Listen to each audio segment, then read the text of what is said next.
In this video, I'll show you how to change the aspect ratio in Filmora. First, go to the File menu at the top and click on Project Settings.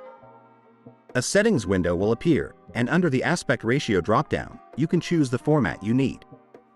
You'll find options like 1:1 for Instagram, 9:16 for vertical content, 16:9, and more. You can also use the custom option in project settings to enter your own resolution and aspect ratio if you want full control. For this example, I'm going with 9:16 to prepare a vertical video for social media. Once you select it, hit OK to apply the new aspect ratio. Now, if your video doesn't fully fill the frame and shows black bars, here's how to fix that. Just click on your clip in the timeline, and then drag the white corners of the video in the preview window to resize it until it fills the frame properly. You can also reposition it by dragging it to center it better. That's how simple it is to change the aspect ratio in Filmora.